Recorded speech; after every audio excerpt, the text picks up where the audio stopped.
Welcome back, and if you're new, welcome to the channel. Thanks for watching. Please like, subscribe, and share for more. Have you ever looked at a world map? Really looked at it. Most maps we see are distorted. They shrink certain places and enlarge others. Africa, for instance, is almost always shown as smaller than it actually is. You could fit the United States, China, India, Japan, most of Europe with room to spare. Yet, for centuries, the continent has been sidelined in global conversations about power.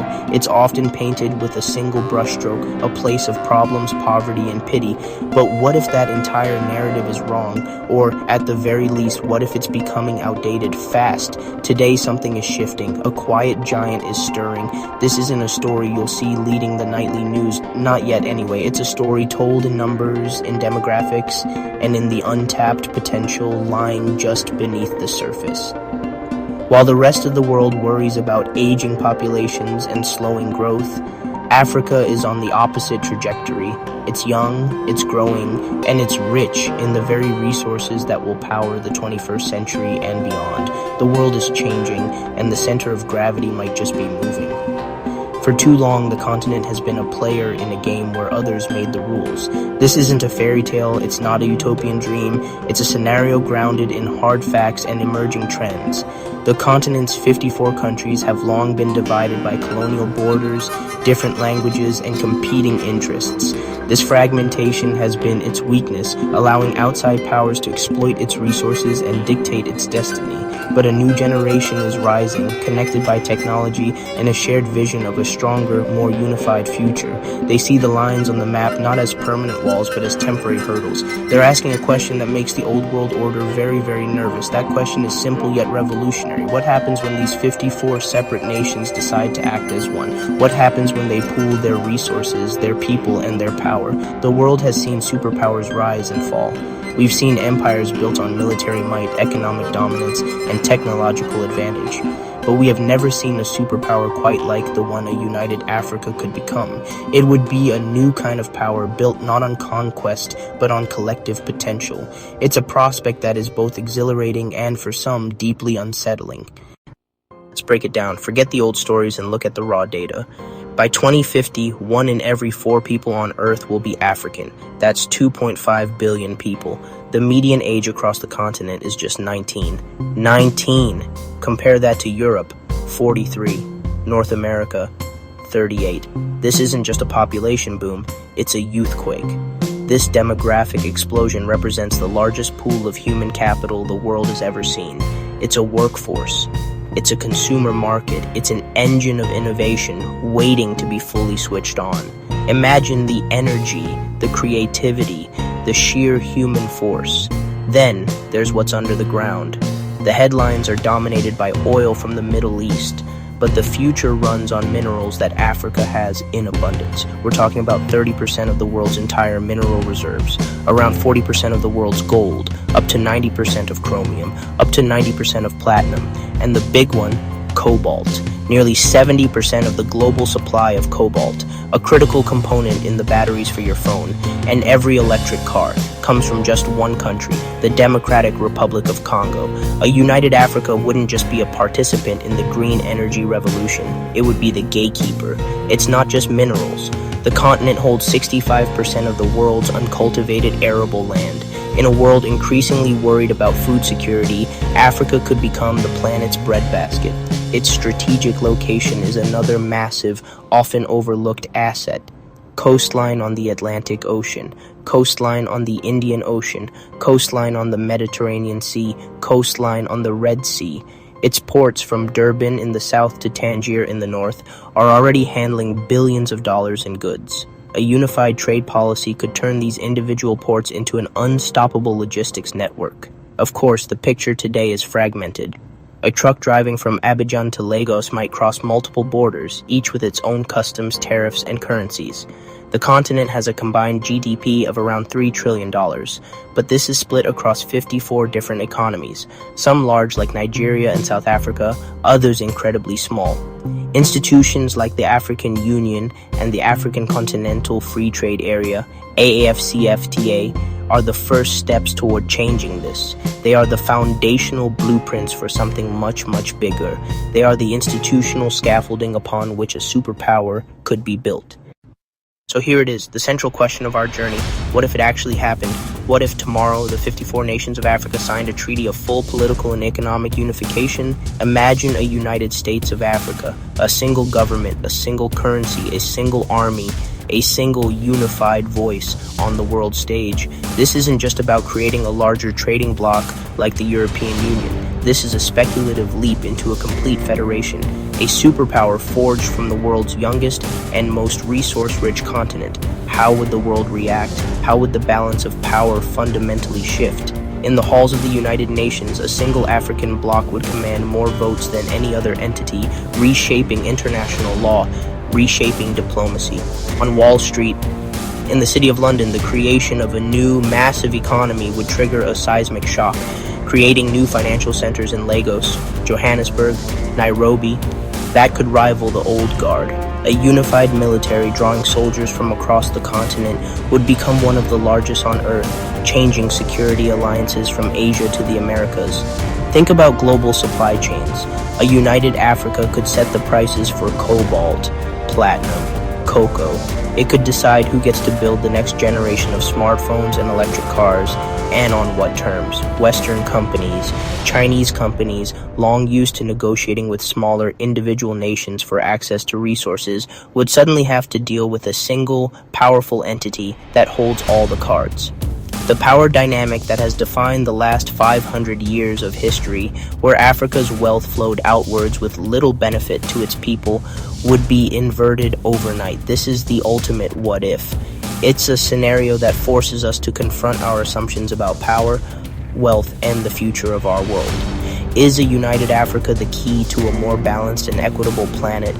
Or is it a new superpower that the established world would fear and maybe even try to stop? The path to unity is filled with immense challenges, political rivalries, infrastructure gaps, and deep-seated historical divisions. Let's get real about Africa's single greatest asset. It's not gold, it's not oil, it's not even cobalt. It's people, specifically young people. While the developed world is getting older, Africa is getting younger. This is a demographic reality that will define the rest of our century. This isn't just a number, it's a tidal wave of potential. It's the largest youth bulge in human history. By 2050, Nigeria alone could be larger than the United States. 1 in 3 of the world's youth will be in sub-Saharan Africa. Think of the innovation, think of the art, think of the music, think of the science, think of the new businesses. They are digital natives, smartphones in hand. This isn't a future workforce, it's the workforce of now. But this youthquake also brings a challenge. You have to create jobs. You have to build schools. You need infrastructure. You need healthcare. You need opportunity. Fail, and the dividend becomes a disaster, instability, and unrest. In a unified Africa, this labor pool is a continental advantage. Imagine a Kenyan software engineer working for a fintech startup in Ghana. Imagine an Ethiopian civil engineer helping build high-speed rail in Botswana. Talent moving freely, unhindered by visas and borders, a torrent of productivity. A unified education system setting world-class standards. The human engine is there, ready to be revved. Unity would be the key to turn the ignition on this continental powerhouse. Okay, let's talk about what's under the ground. Because if Africa's people are its engine, its natural resources are the high-octane fuel. According to the United Nations, Africa is home to about 30% of the world's known mineral reserves. This is the world's real treasure chest, and for centuries, everyone else has held the key. It has 90% of the world's platinum group metals, essential for catalytic converters that reduce car emissions. It holds 40% of the world's gold and a third of its diamonds. But the real story is in the minerals that will power our future. The Democratic Republic of Congo alone accounts for nearly 70% of the world's cobalt. Without the DRC, the global green tech revolution comes to a screeching halt. That's not an opinion, that's a fact. This wealth is currently fragmented. This allows buyers to play one nation off against another, driving down prices. It's a classic divide and conquer strategy that has worked for a very long time. But in a United States of Africa, that all changes. The game is completely flipped. Imagine a single entity, an OPEC for minerals, This unified body wouldn't just be a price taker, it would be a price maker. It could demand that batteries aren't just made with African cobalt, but that the batteries themselves are manufactured in Africa, creating higher value jobs and capturing a much larger piece of the multi-trillion-dollar tech industry. This control over critical resources would give a united Africa a seat at the head of the global table, and the world would have no choice but to listen. While we often think of Africa in terms of vast landscapes and rural villages, the reality on the ground is changing at lightning speed. The continent is in the middle of an unprecedented urban boom. These cities are the crucibles of modernity. They are the hubs for tech startups, the centers of finance, the hotspots for fashion, music, and culture. They are where the youthquake is most visible, and where the future is being built in real time. However, this explosive growth is not without its problems. Many cities are struggling to keep up. Infrastructure is strained. There are challenges with housing, sanitation, traffic. This fragmentation slows down progress and creates massive inequalities. Here again, unity offers a powerful solution. A unified government could implement a continent-wide urban development strategy, like building networks of high-speed trains to connect major cities. Best practices from successful city management in Kigali could be applied in Kinshasa. By tackling the challenges of urbanization collectively, a united Africa could build the most modern, sustainable, and dynamic cities of the 21st century. So we have the people, the resources, the land, and the growing cities.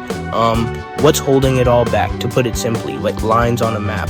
The current state of Africa is one of profound fragmentation. These borders have become one of the single biggest obstacles to Africa's prosperity. They slice through communities, sever trade routes, and create a complex, tangled web of rules and regulations. It is often easier and cheaper for a company in Nigeria to trade with China than with its next-door neighbor, Benin. While intracontinental trade in Europe is around 68% and in Asia is 59%, the figure for Africa is a dismal 16%. This fragmentation is an economic own goal of epic proportions. It's like having an all-star team where none of the players are allowed to pass the ball to each other. They can only pass it to the opposing team. A United States of Africa would dynamite this entire structure. The goal would be to create a single unified economic space. Imagine one customs union, eliminating all tariffs and border checks for goods moving within the continent. Imagine a single currency, the Afro. This would unleash an explosion of intra-African trade. By physically connecting the continent, you are laying the tracks for the common market machine. This economic fusion would be the undeniable proof that unity works. The dream of a unified Africa isn't new. But today, the foundational pieces, the institutional scaffolding for a united continent are slowly being put into place. The most important piece is the African Union, the AU. The second, and perhaps more immediately impactful piece, is economic. In 2018, African nations signed the African Continental Free Trade Area, AFCFTA. The World Bank projects AFCFTA could boost regional income by over $450 billion and lift 30 million people out of extreme poverty by 2035. What does unity actually look like? Broadly, the debate comes down to two main blueprints, a federation or a confederation. It's the difference between the United States of America and the European Union. A confederation is easier to start, but can be paralyzed by infighting. A federation is much more powerful and efficient, but it requires a huge leap of faith. The most likely path forward would be a phased approach, as trust is built and the benefits of unity become undeniable. While politicians debate treaties, another revolution is already happening on the ground. It's the tech revolution. This new road to unity is being paved with fiber optic cables. Look at fintech. In a continent with limited access to traditional banking, mobile money services like M-Pesa in Kenya became a phenomenon. Now, a new wave of fintech startups is building on this legacy, creating continent-wide payment systems. Imagine sending money from a mobile wallet in South Africa to one in Egypt instantly with almost no fees, bypassing the slow, expensive international banking system entirely. Connectivity itself is a force for integration. As internet access becomes cheaper and more widespread, it fosters a shared cultural and intellectual space. This digital proximity is eroding the mental borders that have kept Africans apart for so long. By embracing technologies like blockchain, it could create secure, transparent systems for everything from land registries to voting, tackling corruption, and building trust in institutions. Technology is a decentralized grassroots force that is weaving the continent together, one transaction, one conversation, and one connection at a time. Africa's path to unity will not happen in a vacuum. The continent is a global chessboard, and some of the world's most powerful players are already making their moves. The two biggest, by far, are China and the West.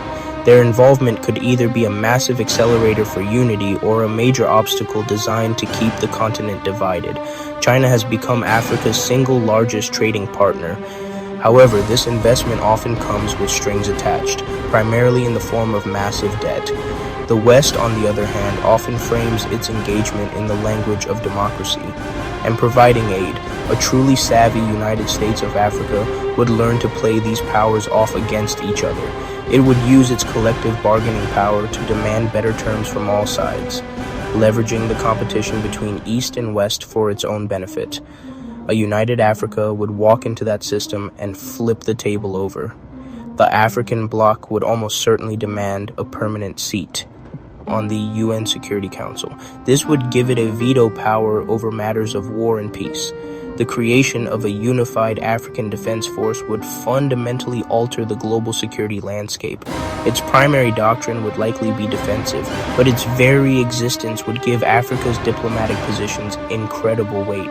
Perhaps the most profound impact of a united Africa would be a cultural one.